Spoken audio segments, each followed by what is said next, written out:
ಇನ್ನು ಹಾಸನದಲ್ಲಿ ಮದುವೆಗೆ ಅಂತ ಹೊರಟಿದ್ದಂತಹ ಖಾಸಗಿ ಬಸ್ಸು ಶಿರಾಡಿ ಘಾಟ್ನಲ್ಲಿ ಅಪಘಾತ ಆಗಿದೆ.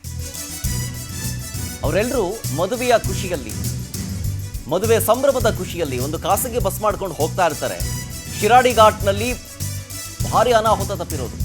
ಸಿಕ್ಕಾಪಟ್ಟೆ ಸ್ಪೀಡಾಗಿ ಹೋಗ್ತಾ ಇತ್ತಂತೆ ಆ ಖಾಸಗಿ ಬಸ್ಸು. ಬೆಂಗಳೂರಿನಿಂದ ಮಂಗಳೂರಿಗೆ ಹೊರಟಿದ್ರು. ಮಂಗಳೂರಿನಲ್ಲಿ ಮದುವೆ ಕಾರ್ಯಕ್ರಮ ಇತ್ತಂತೆ, ಹಾಗಾಗಿ ಖಾಸಗಿ ಬಸ್ ಮಾಡ್ಕೊಂಡು ಹೋಗ್ತಿದ್ರು ಎಲ್ಲರೂ. ಸಿಕ್ಕಾಪಟ್ಟೆ ಸ್ಪೀಡ್ನಲ್ಲಿ ಹೋಗ್ತಾ ಇದ್ರಿಂದಾಗಿ ಒನ್ ಸೈಡ್ ಕಾರ್ನರ್ ಅಲ್ಲಿ ಅಂದ್ರೆ ಒಂದು ಬದಿಗೆ ಬಸ್ ಪಲ್ಟಿ ಆಗ್ಬಿಟ್ಟಿದೆ. ಅದೃಷ್ಟವಶಾತ್ ಅದೇ ಮಾರ್ಗದಲ್ಲಿ ಬೇರೆ ಬೇರೆ ಬಸ್ಗಳು ಬರ್ತಾ ಇತ್ತಂತೆ, ಬೇರೆ ಬೇರೆ ವಾಹನಗಳು ಬರ್ತಾ ಇತ್ತಂತೆ. ಆ ವಾಹನ ಸವಾರರು ರಕ್ಷಣೆ ಮಾಡಿದ್ದಾರೆ. ಅದೃಷ್ಟವಶಾತ್ ಬಸ್ನಲ್ಲಿದ್ದ ಯಾರಿಗೂ ಕೂಡ ಹೆಚ್ಚಿನ ಪೆಟ್ಟಾಗಿಲ್ಲ, ಸಣ್ಣ ಪುಟ್ಟ ಗಾಯಗಳಾಗಿರೋದಷ್ಟೇ, ಒಂದು ಸ್ವಲ್ಪ ಆಗಿದೆ ಅಷ್ಟೇ. ಅಕಸ್ಮಾತ್ ಏನಾದರೂ ಹೆಚ್ಚು ಕಮ್ಮಿ ಜೋರಾಗಿ ಆಗಿದ್ದಿದ್ರೆ ಯಾರು ಹೊಣೆ ಅದಕ್ಕೆ? ಅತಿ ವೇಗವೇ ಈ ರೀತಿಯಾದಂಥ ಅಪಘಾತಗಳಿಗೆ ಕಾರಣವಾಗುತ್ತೆ.